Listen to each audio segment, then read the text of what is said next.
Pahalgam terror attack, মৃত্যুর সংখ্যা 25-এর অধিক। সন্ত্রাসীরা তাকে কলেমা পড়তে বলে এবং উত্তর না পাওয়ায় মাথায় গুলি করে।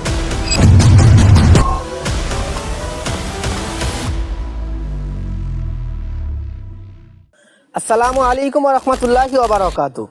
22শে এপ্রিল 2025 কাশ্মীরের পেহেলগামের বাইসারান ভ্যালি, যেখানে পর্যটকরা প্রকৃতির সৌন্দর্য উপভোগ করতে আসে, সেখানে 5 জন সন্ত্রাসী হামলা চালায় এবং তাদের কাছে ছিল AM4 কার্বাইন এবং AK-47-এর মতো রাইফেল। তারা ধর্মীয় পরিচয় জিজ্ঞেস করে বেছে বেছে হিন্দু ভাই ও বোনেদেরকে হত্যা করে। কাউকে কলেমা পড়তে বলা হয়, কাউকে পোশাক খুলে পরিচয় যাচাই করতে বাধ্য করা হয়। এই হামলায় 26 জন প্রাণ হারান, যাদের মধ্যে ছিলেন 23 জন ভারতীয়, 1 জন নেপালি, 1 জন সংযুক্ত আরব আমিরাতের নাগরিক এবং 1 জন কাশ্মীরের স্থানীয় বাসিন্দা। এই 26 জনের মধ্যে ছিলেন লেফটেন্যান্ট বিনয় নারওয়ালা, একজন ভারতীয় নৌবাহিনীর অফিসার। মাত্র 6 দিন আগে 16 এপ্রিল তিনি বিয়ে করেছিলেন। তিনি তার স্ত্রী হিমাংশীর সঙ্গে হানিমুনে পেহেলগাম গিয়েছিলেন। সন্ত্রাসীরা তার ধর্মীয় পরিচয় জিজ্ঞেস করে এবং হিন্দু জানতে পারায় তার স্ত্রীর সামনেই গুলি করে হত্যা করা হয়। আরও একজন শুভম দ্বিবেদী, কানপুরের বাসিন্দা, বিয়ের মাত্র 2 মাস পর স্ত্রীর সঙ্গে ছুটি কাটাতে গিয়েছিলেন। সন্ত্রাসীরা তাকে কলেমা পড়তে বলে এবং উত্তর না পাওয়ায় মাথায় গুলি করে। এই মানুষগুলোর কোনো দোষ ছিল না, শুধুমাত্র এরা হিন্দু, সেই জন্য তাদেরকে মরতে হয়েছে। এখন প্রশ্ন হলো, ভারতবর্ষের মুসলমান কি এরকম?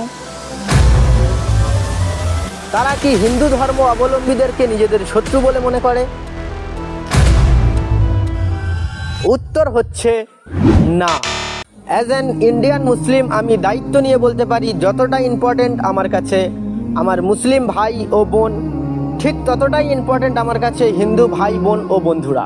এখন যে হাতে গোনা কয়েকজন নামধারী হিন্দু ধর্মের রক্ষক এই ধরনের বক্তব্য দিচ্ছেন ভিডিওতে এসে, কতদিন আপনাদের এই একই বৃন্তে দুইটি কুসুম? কিসের কুসুম? কিসের কুসুম? কিসের কুসুম? হিন্দু এবং মুসলিম কি করে একই বৃন্তে দুটি কুসুম? আসুন সেই বিষয়ে একটু আলোচনা করি। এই হামলায় একজনের গল্প আমাদের হৃদয় ছুঁয়েছে। সৈয়দ আদিল হোসেন শাহ, একজন 28 বছরের কাশ্মীরি মুসলিম যুবক।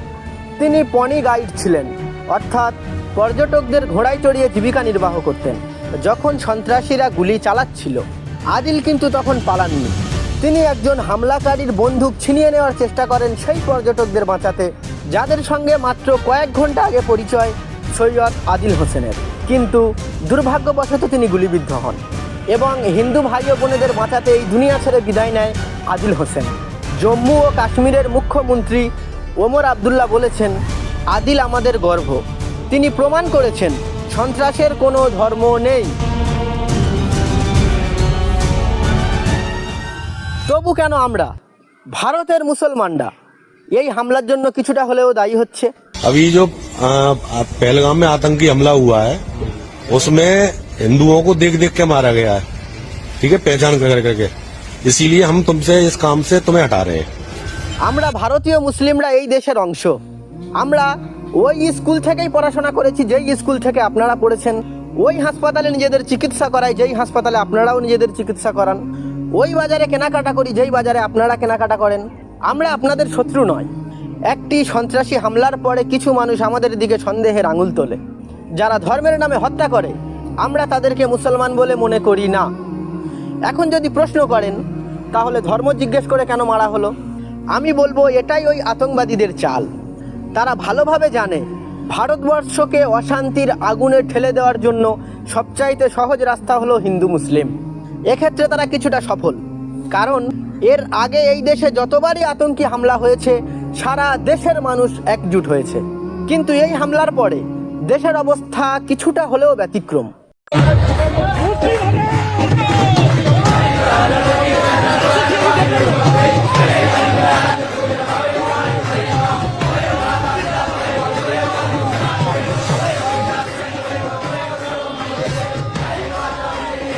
আতঙ্কী হামলা চালালো পাকিস্তানের কিছু আতঙ্কবাদীরা, কিন্তু কিছু নামধারী হিন্দু ধর্মের রক্ষক এবং কিছু পলিটিশিয়ান নিজের দেশের মুসলমানদেরকেই দোষারোপ করছে। আপনি বলুন, আপনি ছিলেন, আপনি বলুন, হিন্দু বলে বেড়েছে কাল রাতে আমাকে বলেছেন হিন্দু বলে মেরেছে, হিন্দু বলে মেরেছে। দ্য রেজিস্ট্যান্স ফ্রন্ট অর্থাৎ টিআরএফ, যারা লস্করে তাইবা আতঙ্কবাদী গ্রুপের একটি শাখা, তারা এই হামলার দায় স্বীকার করেছে। কিন্তু আমরা সাধারণ মুসলমানরা এই সহিংসতার বিরুদ্ধে। অল ইন্ডিয়া মুসলিম পার্সোনাল ল বোর্ড এই হামলার কড়া ভাষায় নিন্দা করেছে এবং সারা দেশ জুড়ে তাদের সমস্ত প্রোগ্রাম 3 দিনের জন্য বাতিল করেছে। তবু কেন আমাদের উপর আঙুল তোলা হয়? আমরা সৈয়দ আদিলের মতো মুসলমান যারা এই দেশের জন্য জীবন দিতেও প্রস্তুত। যেখানে আমাদের প্রশ্ন তোলা দরকার ছিল, কেন বাইসারান ভ্যালির মতো জনপ্রিয় একটি পর্যটন স্থানে পর্যাপ্ত নিরাপত্তা ছিল না? কেন এত বছরেও সন্ত্রাসবাদ পুরোপুরিভাবে নির্মূল করা গেল না? ন্যাশনাল কনফারেন্সের নেতা আলতাফ কালু বলেন, এই স্থানে যদি 4 জন পুলিশও থাকতো তাহলে হয়তো এত বড় ক্ষতির শিকার হতে হতো না আমাদের দেশকে। বর্তমান সময়ে হিন্দু মুসলিম একে অপরের প্রতি ঘৃণা নয়, এই প্রশ্নগুলো তুলুন সরকারের কাছে। ভারতীয় মুসলিমরা বলতে চায়, আমরা আপনাদের পাশে দাঁড়ানো ভাই ও বোন, সন্ত্রাসী নয়। আসুন একসঙ্গে শান্তির বার্তা ছড়িয়ে দিই পুরো দেশ জুড়ে। ভিডিওটি ভালো লাগলে লাইক করুন, আপনার মতামত কমেন্টে জানিয়ে যান এবং সত্য ছড়িয়ে দিতে ভিডিওটি শেয়ার করুন। সকলে ভালো থাকবেন, দোয়া করবেন। আসসালামু আলাইকুম, জয় হিন্দ।